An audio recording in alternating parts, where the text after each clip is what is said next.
muy brevemente, vamos a tener ahora media hora de debate, coloquio. Va a dirigirlo César Colino. César Colino estaba llamado a ser uno de los oradores en este curso, pero en aquel momento no podía garantizar su presencia. Finalmente ha podido cuando ya el programa estaba cerrado y no había otra opción, y le agradezco enormemente que cumpla esta función. Cuando acabe en media hora este debate, nos ofrecen un café en la terraza y por tanto seguidamente, y una disculpa, las limitaciones financieras no han permitido que haya interpretación a la inversa de castellano e inglés, y por esa razón no tenía sentido que la profesora Patricia Popelier estuviese aquí sin entender nada, y por tanto nos perdemos su participación en el coloquio. Lo siento, pero las limitaciones financieras lo impedían. César, tienes la palabra. Bueno, pues muchísimas gracias por la invitación, en todo caso, para estar en este curso tan interesante. Bueno, yo simplemente lo que voy a hacer es abrir el debate al público y ver si hay algunas preguntas de la audiencia, y luego podemos contestar por partes y podemos intervenir todos comentando lo que plantea el público. Entonces, digamos que abrimos la ronda de preguntas, si ustedes tienen alguna cuestión. Bueno, no tenía yo ninguna cuestión pendiente, pero vamos a empezar, vamos a ver si el público... A ver, Maribel. El público. Gracias. Bueno, soy Maribel de la Pompeu Fabra. Muy interesantes todas las presentaciones. Mi pregunta retoma un poco de lo que se ha dicho y va un poquito más allá. O sea, yo me pregunto ahora la experiencia, por ejemplo, durante la pandemia en los estados federales, que el profesor Sumerman, por ejemplo, ha mencionado. Ahora uno de los grandes retos es la crisis climática. ¿Esa experiencia está sirviendo, por ejemplo, para afrontar en Europa, en Alemania, el Green Deal? ¿Esa experiencia puede servir para aunar intereses de los distintos territorios en un mismo camino? ¿O en eso no hay la misma, cómo decir? Hablaba antes la profesora Popelier de la compliance y el trust, ¿no? Es decir, o los ciudadanos hay una diferencia de opiniones y esto está impidiendo que se cumpla igual. Es decir, ¿podemos decir que más allá de una experiencia para afrontar crisis sanitarias, esto nos sirve para afrontar otros? ¿Nos está sirviendo para la guerra en Ucrania? ¿Nos va a servir para la digitalización? ¿Cómo? Ya sé que es una macro pregunta, pero ¿cómo se ven los dos países, ¿no? Porque aquí se habla mucho como que esa puede ser la base, ¿no? Gracias.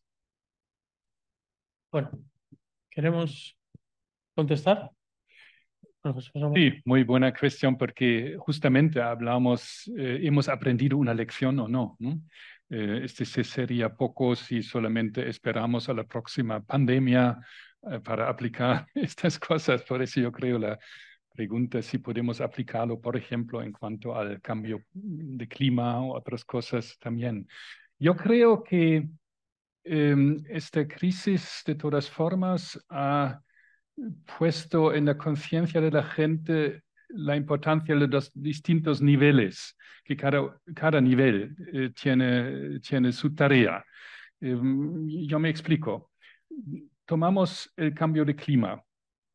En Alemania hay una ley, podemos compararlo con la ley de protección contra infecciones, hay la ley de protección de clima.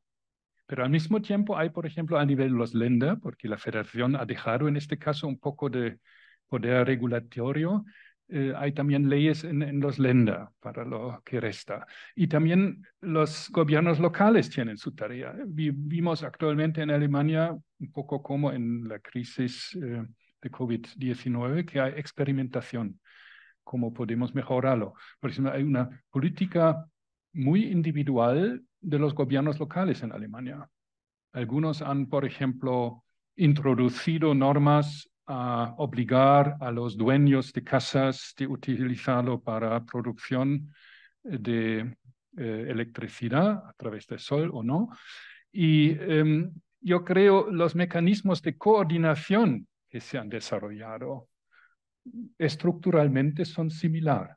¿Por qué no instituir en un país autonómico o un país federal unos mecanismos de coordinación donde forzosamente los distintos niveles discuten? Es como un Krisenstab, pero también lo que he dicho, lo que faltaba en Alemania para la eficiencia era un poco la subestructura institucional. Eso debería, para que haya realmente interministerial, pero también interautonómico, interfederal, unos mecanismos de coordinación mejor. Es decir, en este sentido organizativo procedimental, yo diría sí, podemos aprender mucho, porque por lo menos en Alemania vimos que hubo debilidades en el sistema existente, y yo creo, yo he entendido también el tema que ustedes habían elegido un poco con esta vista, ¿no? No solamente COVID, que hemos discutido mucho, pero también cómo vamos más allá. Y actualmente yo creo el gran tema es, para todos los esfuerzos de protección del clima, de coordinar mejor los niveles. No sé si es un tema aquí en España, pero por lo menos en Alemania, y aquí vemos la gran ventaja de nuestros sistemas descentralizados, que hay experimentos, que hay, yo creo esa es una ventaja que los estados centrales no tienen. Y sobre todo si se va por un falso camino, eso tiene solamente repercusiones limitadas si están hechos en una entidad.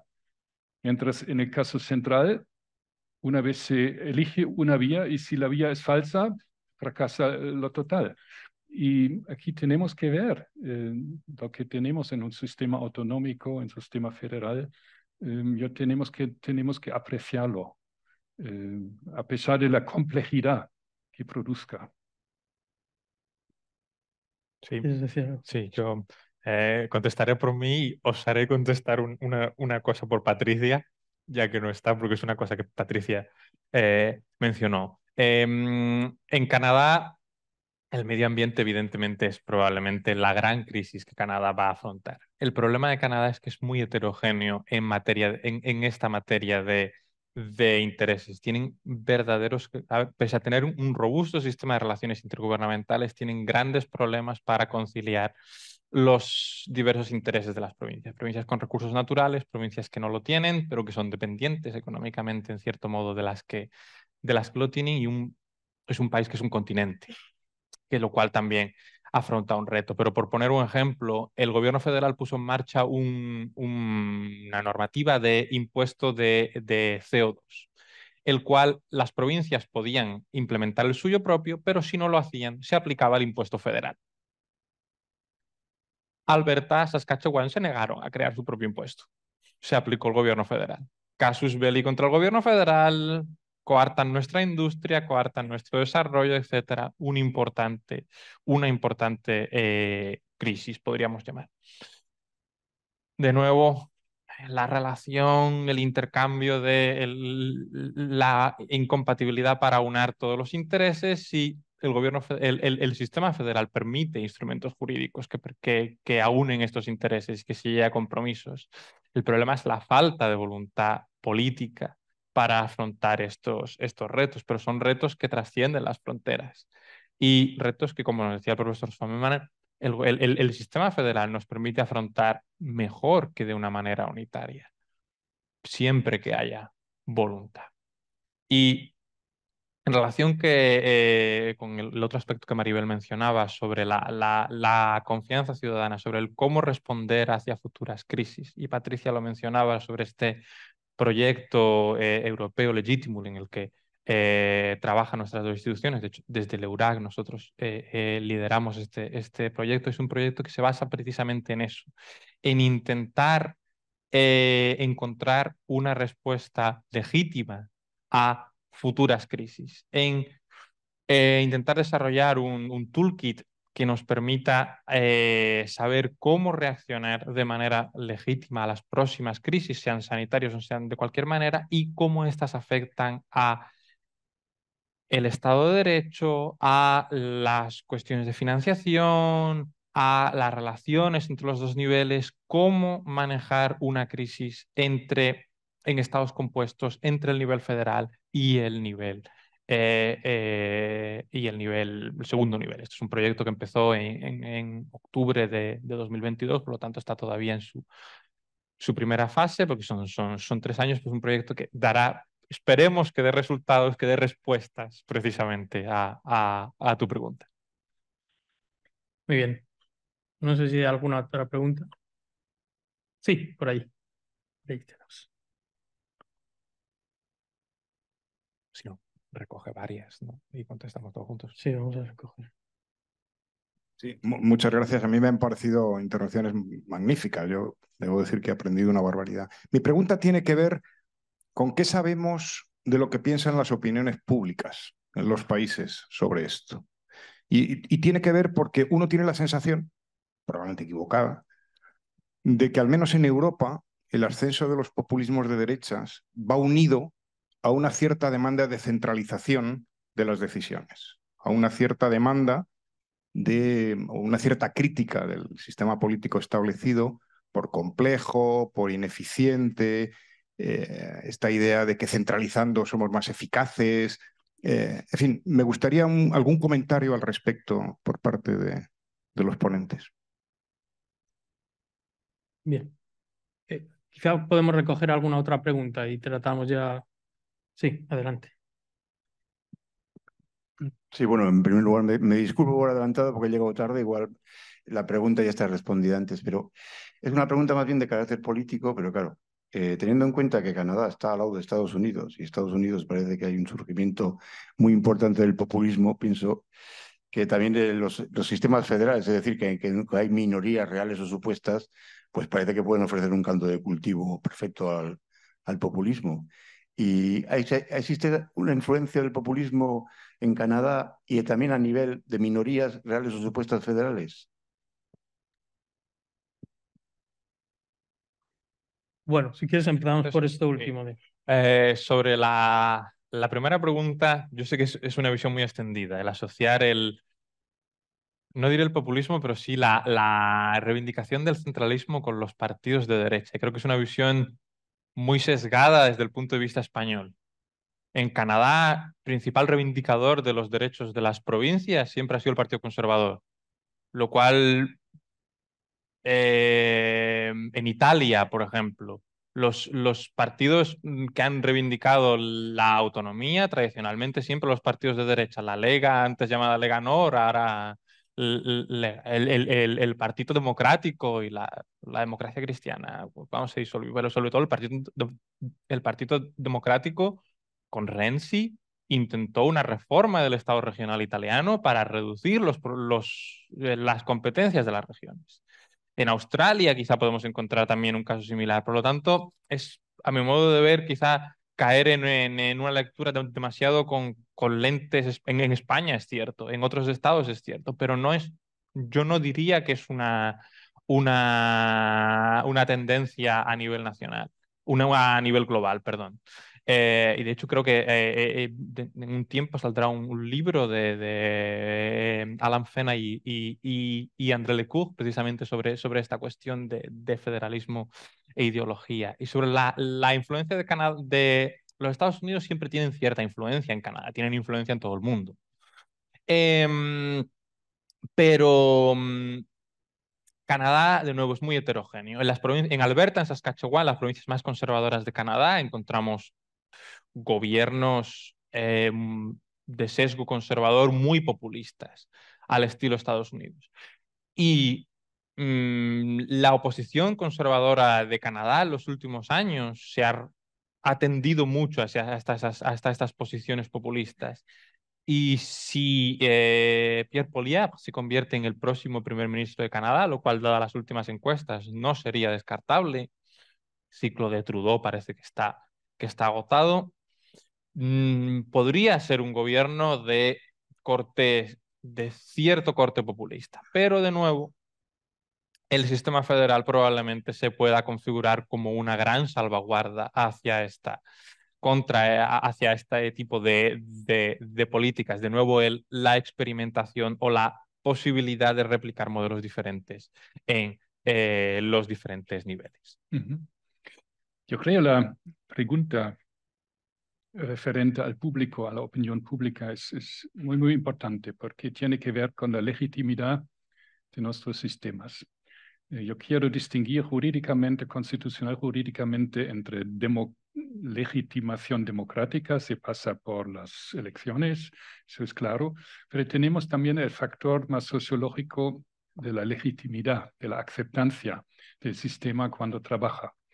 Y yo creo que esta crisis de COVID-19 tenía impacto también en el sentimiento de legitimidad. Yo creo en Alemania en dos aspectos. El primer aspecto que ya había mencionado, que en la segunda fase no era muy claro qué era la línea común, ¿no? Porque en la primera fase era más fácil, pero en la segunda fase, en la experiencia individual, cruzando la frontera de un land a un otro, eso. Pero al total yo diría no a verdaderamente discreditado, desacreditado. La legitimidad en esta crisis, la cuestión de legitimidad era más bien sobre las restricciones. Es decir, hubo en Alemania muy fuertes Verschwörungstheorien, teorías de la conspiración, muchísimas cosas como estas. Pero no solamente teorías de conspiración, sino también muchos que decían eso va demasiado lejos. Yo soy responsable de mí, cada uno es responsable. Entonces hubo una discusión muy fundamental sobre el entendimiento de libertad individual, que sigue produciéndose. Y yo creo tenemos, cuando no solamente vamos a focalizar esta crisis, generalmente en nuestros sistemas, que la legitimidad, opinión pública, es el gran tema. Actualmente hay para fortalecer nuestra democracia muchos enfoques, porque se ve en los sondeos y todo que el sistema está en crisis, la democracia también. En Alemania tenemos actualmente sondeos de 20% de la extrema derecha, ¿no? De la AfD, lo que y esta extrema derecha se ha fortalecido también durante la crisis, hay que verlo, pero también por otros factores. Y bueno, por eso experimentamos y es una lástima que nuestro colega belga no está con la democracia deliberativa, sobre todo Bélgica. Hay una ley de este año donde conocen el gobierno lotocrático, es decir, se elige por sorteo a gente y la idea es llevar a esta gente como representantes no jurídicos, no son elegidos, pero sociológicamente representar la población y mostrar su opinión, ¿no? Eso es muy a menudo. Eso sería también una pregunta, si hace falta nuevos mecanismos como estos que hacen a lo mejor también más transparente al quivis ex populo, a cada uno, cómo funciona el sistema de integrales en unos instrumentos de coordinación. Pero aquí estamos moviéndonos en una situación muy difícil. Al nivel local ya funciona en muchas partes. En Bélgica ahora hay esta comisión mixta, es decir, en la legislación federal se incluyen hoy personas elegidas por sorteo, ¿no? En las deliberaciones del Parlamento. Eso va muy allá. Hay muchos libros en Estados Unidos, en una gran discusión de ciencia política, y todo eso muestra que hoy en día tenemos discusiones muy fundamentales sobre nuestros sistemas, que hay un problema. Y es justamente la opinión pública que normalmente está compuesto por los que eligen, pero sin embargo no parece ser suficiente la elección. Mucha gente piensa, eso es demasiado poco. Ese sistema tiene que legitimarse más por sus prestaciones muy transparentes, y cuando hay problemas como hoy en día hay, naturalmente también por el hecho de una guerra en Europa y todos los otros, fácilmente se dice que el sistema ya es también responsable, a pesar de que sea a lo mejor algo con una causa lejana. Allí hay otra pregunta. Y allí otra. Vale, tenemos 8 minutos, nos quedan. Sí, se oye, sí, gracias. Bueno, buenos días a los tres. Muchas gracias por todas las aportaciones. Yo formo parte de la Asociación de Jóvenes Europeístas Federalistas de España y por tanto me gustaría traer esa perspectiva europea a este debate que me parece que está muy relacionado. Yo lo que me gustaría que ustedes nos comentasen es cómo hay esa relación entre ese federalismo a nivel europeo que indirectamente defiende la unidad de los Estados miembros de esa federación más interestatal, y cómo se complementa o cómo se opone al federalismo intraestatal que pueda haber en España o en cualquier otro país de la Unión Europea, por poner un ejemplo. Cómo hay esa diferencia de niveles entre federalismos que comparten principio, pero en esencia son opuestos. Muy bien. Por ahí tenemos otra pregunta, ¿no?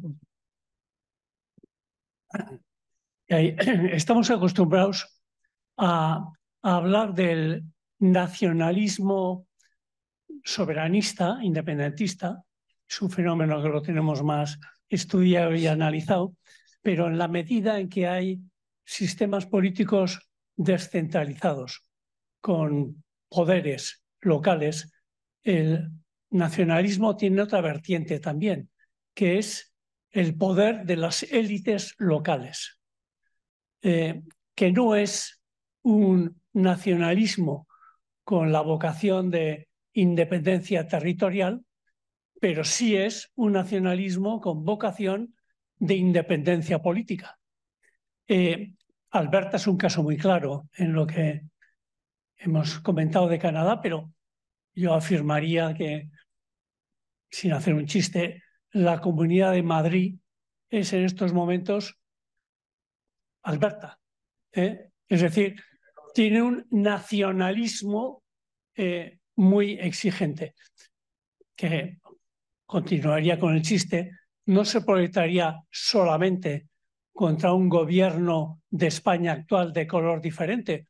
No tengo ninguna duda que se proyectaría casi igual contra un gobierno de España teóricamente del mismo color. Es decir, creo que es un fenómeno que va más allá. Y en el caso de Alberta, una pregunta.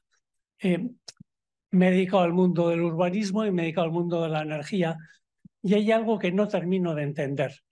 En España, la red principal de producción y distribución, en este caso de la energía, son competencias estatales, y en todo caso gozan del principio de obras de interés general del Estado. No siendo muy partidario de la política de los amigos de Alberta, sin embargo creo que en un elemento esencial tienen razón. Son productores principales de petróleo y tienen dificultades para trasladar su petróleo a través de Canadá. Y entonces ahí no sé cómo está funcionando la no intervención del principio básico de obra de interés general. Es razonable que puedan meter tuberías que atraviesen Canadá. Bien, voy a recoger una última pregunta para luego tener algo de tiempo para poder contestar algo. A la profesora Ainhoa Novo. Voy a aprovechar también enlazando con lo que decía el compañero aquí en la sala, y mi pregunta es sobre cómo políticamente se articula también en Alemania este elemento respecto a la capacidad que tienen los partidos de cohesionar a sus propias élites en una línea, ¿no? Hablábamos que la reforma constitucional de la propia Alemania se genera en base por el uso de bloqueo de la Cámara Alta del Bundesrat como sistema de oposición más allá del interés territorial, es decir, la élite hace una en torno a un partido político y por tanto funcionan como bloque en estos casos. También se ha solido señalar esta posibilidad en los casos de reuniones intergubernamentales, ¿no? Que los partidos, que los Länder del mismo partido político vayan con posiciones de alguna forma verticales, cohesionadas, más que cohesionadas, verticales dentro de los partidos, y que eso no genere realmente un debate sobre la temática, sino que sea un debate de partido, ¿no? Y esto que siempre hemos observado en el caso del sistema político español, entiendo que también es una característica del sistema político alemán, y entiendo que este elemento fue clave también en la época pandémica. No se puede obviar que estaban en elecciones, que Angela Merkel no se iba a volver a presentar como candidata, y que el conflicto interno dentro del partido y la competición interpartidista en ese momento era muy importante. ¿En qué sentido los líderes regionales, los líderes de las unidades constituyentes, jefes de gobierno de las unidades constituyentes, utilizaron esto para su propia visibilización, crecimiento dentro de la carrera política? Muy bien. Pues bueno, ahora hemos planteado un montón de cuestiones, no tenemos tiempo para contestar a todas, pero yo le voy a dar la palabra 2 o 3 minutos a los dos ponentes, y luego yo acabo con unas palabras. Si quieren tocar algunos de los temas en la cuestión de la interrelación entre el nivel europeo y los niveles nacionales, el tema de las élites locales y digamos el nacionalismo de los ricos en algunas regiones y en algunos países, el tema de digamos, cómo se articula políticamente, o cuáles son las relaciones entre la política partidista y las respuestas de los gobiernos ante esas crisis, ¿no? Yo creo que han salido muchos de los temas, igual que el tema del populismo, etcétera, un par de titulares de lo que más te interese. Sí, muchas gracias, César. Lo primero, sobre las élites. Canadá tiene un sistema de partidos totalmente independiente del nivel federal del nivel provincial. Los partidos pueden llamarse idénticamente y no tener ninguna relación. Pueden incluso tener ideologías totalmente opuestas. No puede llamarse Partido Liberal y ser más conservador que el Partido Conservador federal. Por lo cual son sistemas totalmente diferentes. Hay movimiento entre los partidos, hay uno que se pasa de un partido a otro, etcétera, tanto a nivel dentro del nivel provincial como del nivel federal, pero son sistemas de partidos totalmente diferentes. Sobre los oleoductos, en 1867 nadie se planteaba que alguien podría querer construir un tubo para llevar gas, y por tanto la Constitución no lo contempla. En Canadá, si la Constitución no lo contempla, le pertenece a las provincias y lo podemos anclar a algún título. Propiedad y derecho civil, la cláusula residual de las provincias. ¿Qué sucede? Que si yo soy una provincia y quieren meter el tubo por mi territorio, digo que aquí hay que cumplir unos estándares medioambientales de tal cosa, un diámetro, etcétera. No lo prohíbo materialmente, lo prohíbo de facto, lo convierto en que económicamente ya no es rentable. ¿Puede el gobierno federal declarar una obra de interés público para Canadá? Sí, en los años 60, 50 estaba a la orden del día. Lo hizo más de 400 veces, pero llegó un momento en el que dejó de hacerlo. Y cuando uno deja de ejercitar una competencia, no diré que cae en desuetudo, pero ya no queda bonito si uno de pronto, muchos años después, lo vuelve a hacer. ¿Qué más había o me quedo ya aquí? Yo creo que con eso está bien. Es interesante. Muy bien, muy brevemente. Federación de Europa. ¿Por qué no hablamos tanto de Europa? Sí, una parte del tema, pero otra parte. todavía no tenemos una unión de sanidad. Y yo creo que esta crisis nos lleva a reflexionar, ¿puede haber la Unión Europea para estas crisis un papel más grande en el futuro? Lo que presuponía un cambio, una modificación del tratado. Dos elementos eran bastante importantes: el abastecimiento con los impfstoffe, con los vacunas, ¿no? Y el otro, también bewältigen, superar, ¿no? Ayudar la economía, ¿no? Este pacto de resiliencia que hubo, ¿no? Entonces, dos puntos verdaderamente de éxito, pero usted tiene razón, tenemos que pensar el sistema multinivel más allá de los estados centrales.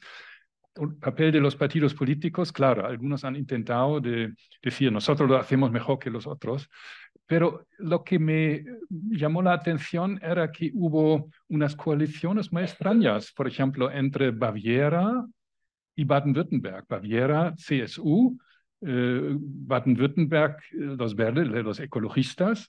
Es decir, no se puede decir que el manejamiento, la gestión de crisis se fue por partidos.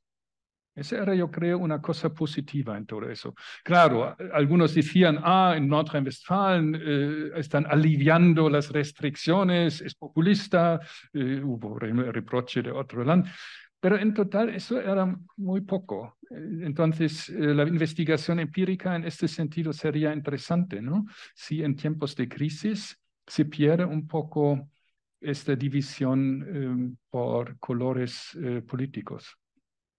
Muy bien.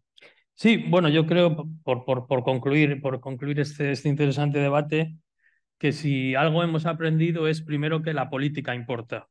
Es decir, que nosotros hablamos de diseños federales y el efecto que han tenido los diseños federales en manejar la pandemia, pero en realidad los diseños federales han funcionado muy diferente a como se esperaba en muchos de ellos porque han tenido un cierto tipo de políticas. Entonces, en tiempos de polarización, en tiempos de populismo, en tiempos de fragmentación partidista, etcétera, digamos, podemos entender, o por lo que sabemos o por lo que estamos estudiando, la respuesta de diferentes países federales o unitarios ha dependido más de su política, de su politics, que de sus estructuras, que de sus instituciones en algunos casos, ¿no? Entonces eso, por supuesto, todavía queda mucho por investigar y también cómo han interaccionado, digamos, la política partidista, ¿no? El hecho de que dos de los presidentes, primeros ministros de los Länder eran candidatos a suceder a Merkel, ¿no? A Angela Merkel, pues también influyó en sus políticas públicas frente a la pandemia, ¿no? El hecho de que diferentes comunidades autónomas tuvieran también elecciones o no tuvieran elecciones o tuvieran, digamos, diferentes intereses políticos o estuvieran gobernadas por diferentes partidos, hizo que sus políticas fueran también diferentes, ¿no? Digamos, frente al mismo consejo médico o frente al mismo consejo científico. Entonces, por supuesto, una de las primeras lecciones que deberíamos extraer es que los sistemas federales o las instituciones federales interaccionan con actores federales o agentes federales que pueden cambiar la forma en que responden hacia el tema, ¿no?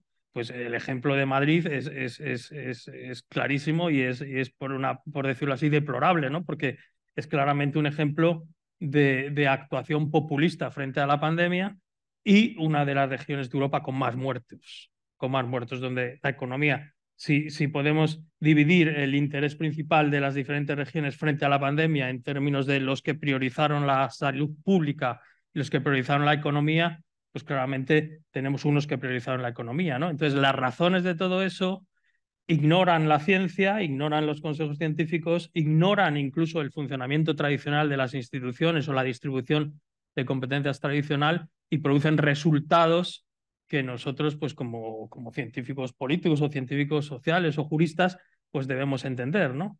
Luego, el tema de las instituciones, pues todavía creo que es una pregunta abierta, una pregunta empírica. ¿Ha influido la pandemia en las instituciones, es decir, ha tenido un impacto de rediseño institucional, hemos creado nuevas instituciones o las innovaciones provisionales que se produjeron en la pandemia, por ejemplo, eso de que los presidentes de las comunidades autónomas se reunieran todas las semanas, etcétera, ¿ha dejado algún pozo o alguna cosa? Parece que hay indicios de que sí, ¿no? Y en los informes que hace el Ministerio de Política Territorial sabemos que por primera vez se han producido reuniones entre conferencias de ministerios conjuntas, o sea, por ejemplo, educación y sanidad se han reunido conjuntamente, cosas que no habíamos visto en España. También se han reunido comunidades autónomas ellas solas para decidir problemas, ¿no? En medio de la pandemia hubo este tipo de reuniones. Eso puede dejar un pozo de innovación institucional y luego puede dejar, digamos, cambiar. Y luego otro posible efecto de la pandemia, y que aquí ha salido, es la opinión pública. Es decir, ha deslegitimado a los ojos de la opinión pública la pandemia o la reacción a la pandemia, ¿ha deslegitimado los sistemas federales actuales?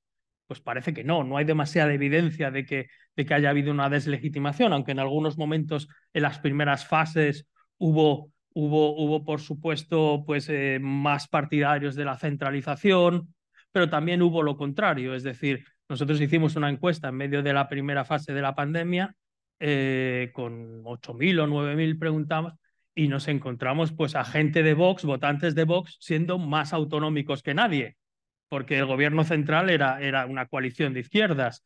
Y entonces, en Estados Unidos lo mismo, hemos visto digamos, a votantes demócratas apoyando al gobierno federal de Trump y cosas extrañas que tienen más que ver pues con, digamos, con la ideología, con la motivación ¿cómo se llama?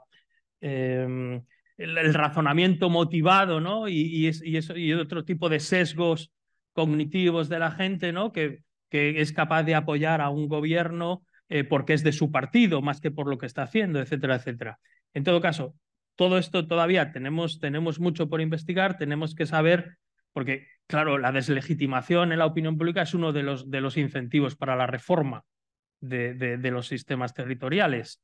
Entonces, no parece que haya quedado un pozo de deslegitimación ni en el caso alemán, ni en el caso canadiense, que tuvo, creo, a los ojos de la población tuvo un funcionamiento más o menos aceptable. En el alemán, aunque en algunas fases hubo quejas y hubo problemas y hubo esa sensación de caos en algunos momentos, tampoco parece que haya quedado un pozo de deslegitimación. Por tanto, ahora mismo, con lo que sabemos y con las investigaciones que están en marcha, como la que hacéis vosotras, una investigación comparativa en varios países, no podemos decir que la pandemia ha tenido efectos sobre los sistemas federales, como tampoco podemos decir que la gran recesión de los años 2009 a 2013 o así tuviera un efecto grave de cambio de los sistemas. Es verdad que hubo procesos de centralización o de migración de la autoridad, como decimos los politólogos, ¿no? En algunos casos, pero que en algunos casos fueron simplemente temporales o provisionales, ¿no? Los gobiernos centrales de pronto, digamos que asumen un mayor poder y luego vuelven a devolverlo en cierto sentido. Eso está también por estudiar, estábamos estudiando todavía los efectos que había tenido la gran recesión sobre el Estado autonómico o sobre el federalismo alemán o sobre Canadá, etcétera, cuando de pronto nos llegó el COVID, ¿no? Y todavía está por ver pues qué efectos ha tenido sobre la autonomía financiera de las unidades integrantes en las federaciones, el COVID, si ha vuelto a su ser normal antes de la pandemia. Todavía tenemos que ver si ha tenido un efecto en las relaciones intergubernamentales, no solo en el sentido de haber cambiado los órganos o de haber creado nuevos órganos de interrelación, etcétera, sino que tenemos que mirar un poco también, ver que hasta qué punto ha habido pues un cambio en el balance ese, ¿no? En el equilibrio que decía la profesora Popelier entre autonomía y cohesión. Entonces, digamos que eso es ahora mismo un trabajo que tenemos en marcha de ver qué ha pasado, ¿no? Que después de la batalla, qué es lo que ha pasado con los sistemas federales y hacia dónde van, o si simplemente las crisis en un momento dado refuerzan dinámicas internas que ya existen, o si las crisis poco a poco van cambiando los sistemas, ¿no? En todo caso, la solución pesimista es lo de la importancia en algunos casos de la política en el sentido negativo de la política, ¿no? En el sentido de, pues eso de la película, ¿no? De que viene un asteroide, pero no podemos hacer nada porque no conviene ahora mismo hablar de eso porque tenemos elecciones, etcétera, etcétera. En ese sentido, pues hay algunas indicaciones de que la pandemia digamos, los incentivos de los actores y de los agentes en interacción con las instituciones pues han creado monstruos, ¿no? Y en este caso han creado muertos, y muchos muertos que a lo mejor no tenían por qué haber ocurrido, ¿no? Como en la Comunidad de Madrid. Lo digo esto mando un saludo a Díaz Ayuso. ¿Os puedo hacer una última pregunta? Está dirigida al profesor Romero. Comentabas en tu intervención que en el caso de Canadá, como las provincias no tenían capacidad financiera o presupuestaria para hacer frente a las necesidades de la pandemia, que la federación había intervenido y que gran parte del gasto se había realizado por la federación. Me preguntaba si esa capacidad de financiación que tenía la federación fue acompañada también, o sea, es decir, esa financiación que daba la federación, si fue acompañada también por nuevas capacidades regulatorias, es decir, de la federación, es decir, que la federación deje dinero, pero no de cualquier forma, sino adquiriendo determinadas capacidades regulatorias en ámbitos que comentabas que eran competencia exclusiva de las provincias. No hubo condicionalidad, hubo aumento del dinero que la federación transfiere para sanidad, no hubo condicionalidad aparejada más allá de la que tiene en virtud de la ley, que es una condicionalidad sobre el papel, principios muy vagos y solo una vez en la historia se produjo una sanción por no cumplirlos y nunca se produjo el pago. Y el resto fue poder de gasto federal. Fue el gobierno federal directamente gastando, directamente dando cheques a los ciudadanos sin intervención de los gobiernos provinciales y sin que ello suponga... Es algo que se produce en Canadá habitualmente y se ha producido desde siempre y el propio Tribunal Supremo ha reconocido que sí, que esa dinámica se produce y nunca nos ha querido decir en qué título competencial se basa. Nadie lo ha querido llevar tampoco a los tribunales, pero es dinero. En Canadá hay un sistema tributario dividido entre los dos niveles. Entonces hay impuestos sobre la renta provincial, impuestos sobre la renta federal, pero el poder tributario de la federación es mucho mayor y sobre todo la federación no tiene los campos competenciales donde más dinero se gasta, sanidad, educación y servicios sociales, lo cual genera más desnivel todavía. Pero no llevó aparejada una condicionalidad adicional, ni hubo, como sucede a veces en Alemania, reformas de que la federación, a cambio de determinadas concesiones, de pronto adquiere alguna competencia que antes estaba en manos de los gobiernos, de los Länder, en el caso alemán. Muy bien, pues nada, muchas gracias por vuestra atención y vuestras preguntas y pasamos al café.